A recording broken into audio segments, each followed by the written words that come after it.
ලංකාවේ කාන්තාව අවුරුදු 30න් පස්සේ එන්නෙන් මහත් වෙනවා. මොකද මේකට හේතුව? පෞල් සැලසුම් පිටිවල ප්‍රශ්නයක්. එහෙම නැත්නම් හෝමෝනල් ප්‍රශ්නයක්.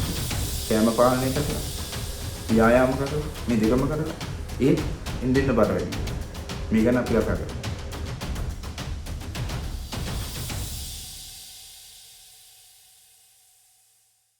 ඉතින් කොහොමද? ෆිට්නස් විත් ડોක්ටර් කියන අද අමුතු මාතෘකාවක්. හැබැයි අද කාන්තාව තරහ වෙයිද නැහැ මාත් එක්ක. තරහ වෙන්න එපා. අපි ගෞරව කරනවා ඔයගලන්ට. ඉතින් නමුත් අද ප්‍රෝග්‍රෑම් එක කරන්න හිතුවේ ලංකාවේ මේක ඇත්තටම ප්‍රශ්නයක් වෙලා තියෙනවා කියලා අපි ප්‍රායෝගිකව දැකලා තියෙනවා. ඉතින් මොකද්ද මේක? දැන් කාන්තාවන් අපි දැකලා තියෙනවා සාමාන්‍ය ලංකාව විශේෂයෙන්. දැන් අවුරුදු 30න් පස්සේ මේ ගොඩක් මහතයි. ඉතින් මොකද්ද මේකට හේතුව? හෝමෝන ප්‍රශ්නයක්ද? එහෙම නැත්නම් මොනවාරි බේතර ප්‍රශ්නයක්ද? පෞල් සැලසුම් පෙතිවල ප්‍රශ්නයක්ද? දැන් අපි දැකලා තියෙනවා ලංකාවේ කාන්තාවන් ඉතින් අවුරුදු 30ට කලින් හරිම ලස්සනට ඉන්නවා. මේගොල්ලෝ ජිම් යනවා, කෑම පාලනය කරනවා, මේ හැම දෙයක්ම කරලා හරිම ලස්සනට ඉන්නවා. මොකක් වෙනකන්ද? ඒගොල්ලන්ගේ මැරේජ් එක වෙනකන්. නමුත් එතනින් පස්සේ මොකද්ද වෙන්නේ? ඉතින් මැරේජ් එකෙන් පස්සේ ඒගොල්ලන් හිතනවා රයිට් දැන් අපි ඔක්කොම ඉවරයි. දැන් අපි මැරි කරලා ඉන්නේ. ඉතින් අපිට දැන් ඊළඟට ඕනේ වෙන මොකක්වත් නෙමෙයි අපිට බබාලා තමයි ඕනේ. ඉතින් මේක තමයි ආරම්භය. ඉතින් අපි දන්නවා දැන් එතනින් පස්සේ අර ජිම් එකට යන්නෙත් නැහැ. එක්සර්සයිසස් කරන්නෙත් නැහැ. කෑම පාලනය කරන්නෙත් නැහැ. මේ ඔක්කොම නවත්තලා ඒගොල්ලෝ වෙනම ජීවිතයක් පටන් ගන්නවා. ඉතින් එතනින් පස්සේ ටික මහත් වෙනවා. අපි දන්නවා ළමයි ලෝකෙට බිහිනවා කියන්නේ ඇත්තටම ඒක සතුටුදායක ආරංචියක්. ඉතින් නමුත් දැන් මෙතන ප්‍රෙග්නන්ට් වුණාට පස්සේ ප්‍රශ්නේ තමයි දැන් මේගොල්ලෝ හිතනවා දෙන්නෙක්ට කන්න ඕන කියලා. ඒකට දෙන්නෙක්ට කන්න ඕන කියලා පුළුවන් තරම් කෑම කනවා. එතනදී දැන් අපි දන්නවා ගෙදර අයත් එහෙමයි. ගෙදර අයත් පුළුවන් තරම් කෑම දෙනවා. ඊළඟට එක කෑම කනවා. දැන් මේක කෑම පාලනයකුත් නැහැ නේ. කේක්ද බිස්කට්ද හැම එකම දැන් වටේ පිටේ කට්ටිය කතා කරනවා. ඊට පස්සේ නෑදෑයෝ කතා කරනවා. දැන් දෙන්නෙක්ට කන්න ඕනේ. ඇත්තටම අපි ගත්තොත් එහෙම ප්‍රෙග්නන්ට් කෙනෙක්ට එහෙම නැත්නම් ගර්භණී මවකට ඕනේ. යාට අවශ්‍ය යම්සි පෝෂණ ප්‍රමාණයක් තියෙන්න ඕනේ. යාගේ බොඩි වේට් එක යම් ප්‍රමාණයකට වැඩි වෙන්න ඕනේ. නමුත් මෙතනදි වෙන්නේ අපි හිතන්නේවත් නැති ප්‍රමාණයට මේගොල්ලන්ගේ බොඩි වේට් එක ප්‍රෙග්නන්සි එක ඉවර වෙනකොට වැඩි වෙලා තියෙනවා. අම්මා කෙනෙක්ට කියන්නේ ගර්භණී මවකට විශේෂයෙන් ඒගොල්ලන්ට අවශ්‍ය ආහාර ප්‍රමාණය ඒක සමබල ආහාරයක් වෙන්න ඕනේ. සමබල. ඒ කියන්නේ ඒ අවශ්‍ය පෝෂණ පදාර්ථ ඔක්කොගෙම සමන්විත ප්‍රමාණයක් වෙන්න ඕනේ. ඒක මේ අනවශ්‍ය ලොකු ප්‍රමාණයක් කියන එක නෙමෙයි. ප්‍රමාණාත්මකව නෙමෙයි අපි මෙතනදී බලන්නේ ගුණාත්මකව. දැන් ප්‍රෙග්නන්ට් කාලේ ඉවරනකොට බර දෙගුණයක් විතර වෙලා. එතකොට දැන් මෙතනින් පස්සේ ඊළඟට මොකද්ද වෙන්නේ? ඊට පස්සේ අපි ඩිලිවරි එක එහෙම නැත්නම් බබා හම්බ වෙන කාලය. බබා හම්බුනාට පස්සේ මොකද කරන්නේ? ඒක දැන් අර ව්‍යායාම කොහොමත් කරන්න ඕනේ නැහැ කියලා හිතනවා. කරන්න වෙලාවකුත් නැහැ ළමයාගේ වෙලාවත් එක ඇත්ත ඒක අපි පිළිගන්නවා.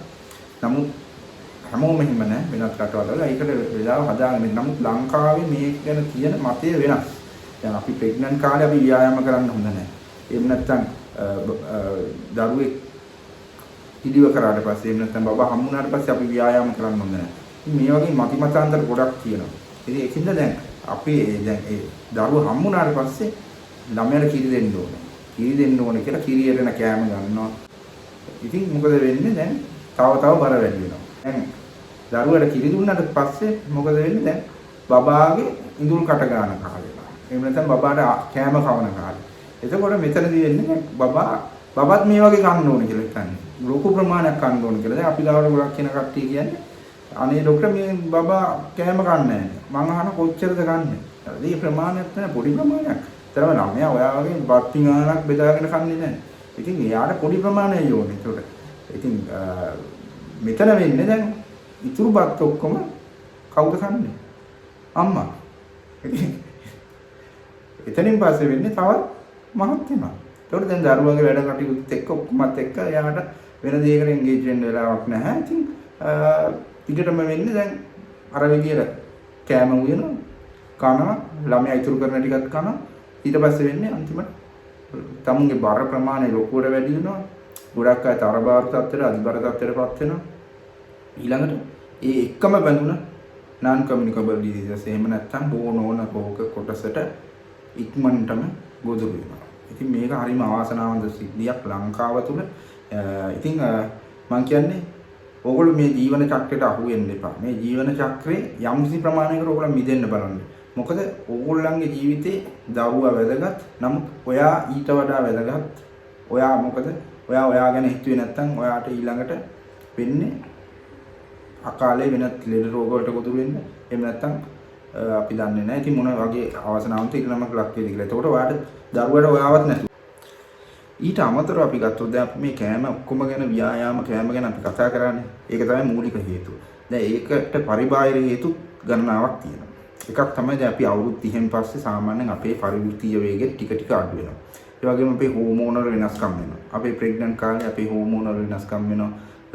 එතකොට මව්කිරි දෙන කාලේ අපේ හෝමෝනල් වෙනස්කම් වෙන්න පුළුවන්. ඉතින් මේ වගේ ගොඩක් හේතු බලපානවා කෙනෙක් මහත් වෙන්න. නමුත් අර මම ඉස්සෙල්ලා කිව්ව දේ තමයි ප්‍රධාන වශයෙන්ම ලංකාවේ කාන්තාවක් මහත් වෙන්න හේතු වෙලා තියෙන්නේ. ඉතින් අනික් හේතු අපි තියෙනවනේ දැන් ඔයා හොඳට ආහාර පාලනය කරලා ව්‍යායාමත් කරලා ඒත් මහත් වෙනවා නම් ඉතින් ඒ ගැන හොයලා බලන එක ඉතාම වැදගත්. වෛද්‍යවරයෙක් හම්බෙලා මේ වගේ හෙල්ත් ටිප්ස් මම හැමදාම දෙනවා. කාන්තාව මාත් එක්ක තරහ වෙන්න එපා. මම මේක කිව්වේ ලංකාවේ අපි මේක දකින්න ඉඳලා. ඉතින් මේ වගේ වැඩසටහනකින් අපි ආයෙ හම්බෙමු. මගේ channel එක ඔයගොල්ලෝ subscribe කරලා නැත්නම් subscribe කරන්න. තවත් මහත් වෙන්න හේතුවක් තමයි මේ පල්ලෙහා තියෙන bell button එක press කරන්න නැති එක. ආයෙත් හම්බෙමු fitness with Dr. එකේ මේ වගේම වැදගත් වැඩසටහනක්.